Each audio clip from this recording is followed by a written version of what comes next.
Hi, it's me, Jazzy. I'm back with another tech-related video, and today I've got myself a bit of a repair to do. I'll be taking a look at one of my old disco amplifiers that needs a bit of love. Now, it's rather heavy and a little dusty as it's been in storage for a while. This is an IMG Stageline STA 700, which is an 800 watt power amplifier. Now, I'm not sure why they called it the 700 as it's an 800 watt amplifier, but never mind. This one definitely needs a bit of love. Now, I've had this in storage for quite some time. We're talking a few years here, because the last time I used it, it had some issues. The sound quality wasn't great, there was some distortion, and the last time I switched it on, I couldn't get a peep out of it. What with the advent of the newer powered active speakers, I haven't really used it or had a need for it, but I've got myself some rather lovely passive Yamaha speakers that I want to use for an event, so I figure this is a great time to get the old IMG Stageline back up and running. Now, because this hasn't been powered on in a number of years, this is a great chance for me to check the caps, because I haven't got to worry about there being any charge in any of them. So I'm going to ESR the caps and see what the condition of them is. Then I'll be able to power up the amplifier and test it and see if I can sort out what's going on with it. Why did I have poor sound quality, and why did I have no sound at all? So there's got to be a few little issues with this to take a look at. Now, I think the best thing to do is to get this Stageline amp over on the bench. Let's get the lid off and see what's going on inside it. So here we go. This is one of my good old disco amplifiers, the IMG Stageline. This is the STA 700. I think it's about time to have a look. Let's get the top off. Actually, not too bad. Do you know, I thought it would be a lot worse in here. A little bit of dust in the foam there, but it's not bad. Actually looks all right at first glance. Let's have a closer look here. So we've got a nice big heatsink. A bit of dust on the fan, but that's to be expected. Lovely big transformer. It's nice and heavy. This weighs about 10 kilos, I think, this amp. I can't see anything obvious. There's a few electrolytics down there. They'll need checking. That looks a bit rusty, crusty. Not sure what's going on with that one. Okay. Gonna need to check all these just to be on the safe side. Make sure there's no loose connections or anything in here. Those big caps will need checking, obviously. And all these along here. I have to get this board out, see what we've got underneath. So I'm going to have both boards out, and that front one's got to come out because the pots were rather crackly as well, so we may as well clean those while I'm giving this a service. There's some weird residue on the cable. I thought the cable was actually damaged at first, but no, I think it's just some gunk. I actually think it's that Loctite stuff that they've put on all the connectors there. It's to stop the vibration when the amp's running. So it's not as bad as first thought, but we are going to need to get it apart and get those boards out so I can check these caps, especially where I've got those rusty crusties. Connectors look all right on the back. All seems to be in good condition there. Just give it a good check over. Yeah, these pots will need looking at. They were rather crackly. I mean, it's pretty simple. There's not much on the front panel. 2 volume controls and an on-off switch, and that's your lot, really. Right, I need to unscrew this heatsink from the bottom then, and there's just 4 screws. A little bit rusty. It was at this point, unfortunately, the camera ran out of battery, and I didn't actually notice, so I carried on working away. So I've already got the heatsink out of the case. Lovely row of power transistors on the back there. So I'm going to ESR the caps on this amplifier. Now, checking the ESR is not the be-all and end-all of checking capacitors. There are other ways and means and many other things you can check. For me, it just gives me an at-a-glance snapshot of the capacitors. Then I can make a call on whether I think that cap's going to be okay, whether it looks like it's starting to fail, or whether it's completely no good. There's no charge in any of these caps because this unit hasn't been powered on for a number of years. which is one of the reasons why I want to do these tests before I even try and power it up. 5227, ESR of 82 milliohms. Yeah, that looks all right. I'm happy with that one. Right, let's see what we've got on the next one. That's 5435, 103 milliohms. That's okay. And the next one, that's 5153, 70 milliohms. Okay. Right, there's just one more right in this corner. I don't want to pull this out too much. All the connectors are Loctited in, so I'm going to try and not disturb them if possible. That's 5162, 106 milliohms. Okay, I'm happy enough with those. Nothing too out of place there. Okay, that means I can screw this heatsink back in the case. Right, I'll just get a couple in to hold it in place first. I've managed to get that errant one back in. Now let's turn it over carefully. I've got a bit of foam under there to keep that in place. Now we can get these done back up. Perfect. Okay, let's flip that back over. Right, looking good. That's one board done. Let's just get some of this dust out of the fan and the heatsink while I'm here. I'll get the hoover on this in a minute. Right, now I want to get this board out here so I can check all these caps, especially these big old ones on the transformer output. Let's hope they're okay, as that wouldn't be particularly cheap to replace. Now, to get this board out, I'm going to have to unscrew the back panel, which means more screws. Luckily, these ones are a little bit easier, and there's only 4 of them. Good times. And there is actually one more in each end of the panel as well. Now we can take the screws out of the board. Just 3 screws holding this one in. Great. Now I'm hoping I can do this without having to remove all the connectors from the back panel. I might have enough leeway just to flip this over. And yes, I can get to the bottom of the PCB just fine there. Perfect. Okay, back out again with the LCR meter.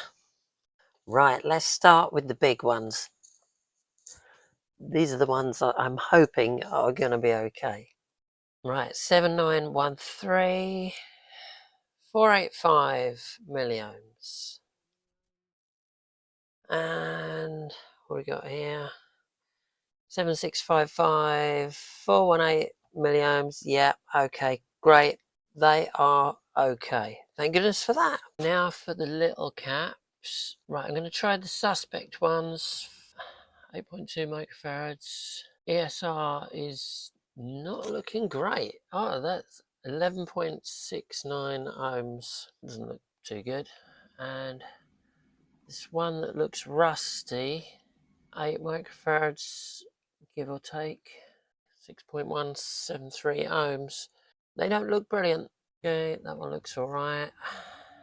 39 microfarads, 714 milliohms, fine. Right, so this one here seems okay. These two are very suspect, and given that residue on the top, I'm not 100% certain if that's come out the capacitor. Either way, I'm not happy with the ESR on both those, so I'm going to yoink them out and replace them. This is where the desoldering station will come in handy. Let's get that first one out. Give it a shake. Yep, drops right out. Look how much time that saves me messing around trying to get caps out. Okay, that's supposed to be a 10 microfarad 50 volts. That's nothing like what I was getting on the meter. Let's get the other one out. This is the rusty looking one. There we go. Just pulls out nice and easy. This is so much easier. What have we got? Yeah, it does look a bit, sure if that's just a bit burnt maybe. Anyway, this is a 4.7 microfarad 35 volt, or it should be. Again, that's nowhere near the reading I was getting. So I'm just going to replace these with a couple of nice new ones. I want this amp to go on and have a nice long life so I can use it for many discos to come. So let's get these 2 new ones in. Lovely. And solder those in. Snip the legs off. and flip that back. Right, so this back panel can go back on now.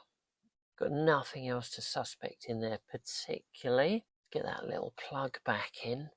They've made life very difficult by putting Loctite on all these little plugs. They're very tricky to get in and out. Get this board screwed back in, just 3 screws. Lovely. Now I'm going to turn my attention to this little board here. I remember the last time I used it, the pots were pretty crackly, so I'm going to get this out and get some potentiometer cleaner on those. More screws to undo to get the front panel off. Pull the knobs off the front, just get the nuts off, just loosen them up with my pliers and the washers. Flip this over and just 4 screws to get this little board out. Nice. Oh, okay. Wow, why is that so bent? I thought at first that it was me, that I'd caught the potentiometer on the casing as I pulled the board out, but looking back at the footage I filmed, it seems that it just wasn't put together that well. Done my best to straighten that up a little bit. Whether it was like that originally or whether someone else has been in here before me, I'm not too sure. It's better than it was, which is all we can hope for. So I've got my contact PR, going to give the pots a real good clean, get plenty in there and exercise those vigorously. Should hopefully make quite the difference. Now to get this PCB back in, I've got to be careful that the LEDs all line up with the holes in the case, and then 4 screws back in. Great. Now to screw the front panel back on, put the washers on, put the nuts on, and the volume knobs back on.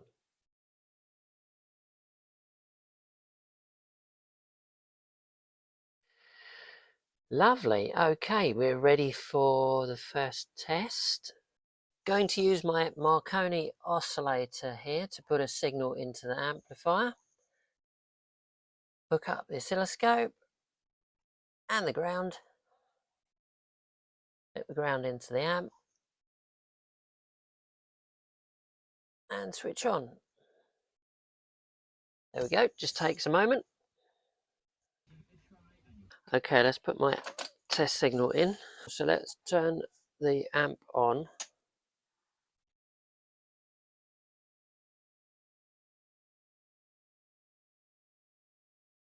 Right, nothing.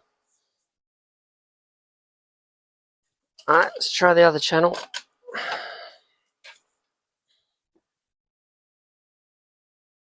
No, nothing.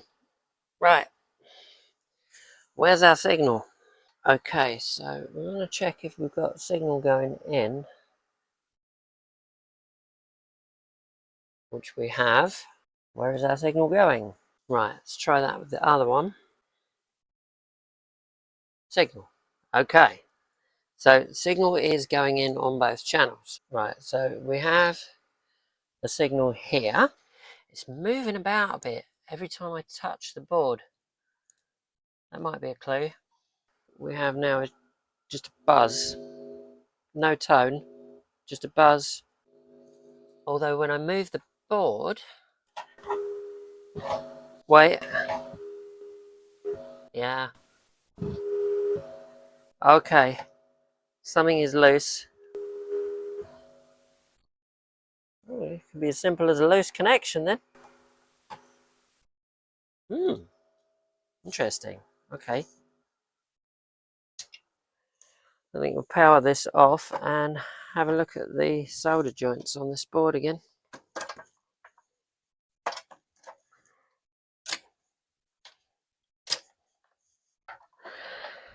Alright, here we go again.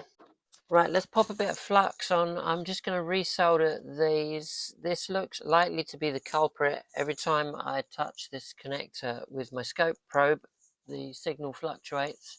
I'm wondering if where these connectors were Loctited in, I think it might have put a bit of strain on what could have been some fairly weak solder joints already, I guess. Okay, power up. Fan spins up. Lovely. Okay, Marconi is on. Eee, we got a test tone. Fantastic. That's coming out left channel there. Right, there we go. We should get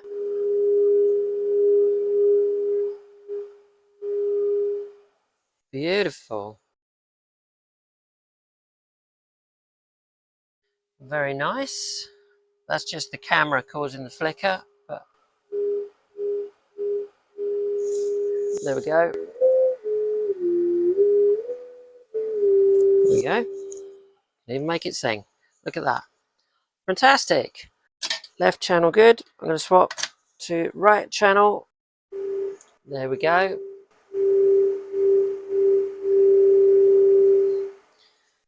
Awesome. Okay, I think we're ready to put some music through this. So let me plug my speakers in and plug some power in. I'm going to use the 1Me again just because it's so handy. I can pair that with my phone or my PC and put some music into this. There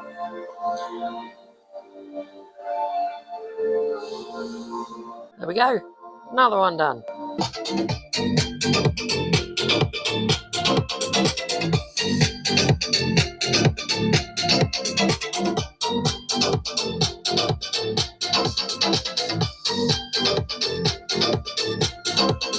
Fantastic, another amplifier back in action, and the good old Stageline STA 700 lives to play a bunch more tunes. It sounded rather good through my little phonic speakers there, so I'm sure it's going to sound really good through my big old Yamaha speakers that I'll be running it through. It's always a great feeling when you get something up and running again that you haven't used in ages, and now it will have a whole new stage of usefulness in its life. And it means I haven't got to buy another disco amp. Fantastic. So I hope you've enjoyed taking a look at this repair with me today. It's great that so many of you are watching, liking, sharing and subscribing. I always massively appreciate it, and I'll be back soon with some more videos on test gear repairs, electronics kits and retro gaming. In the meantime, take care and I'll see you on the next one.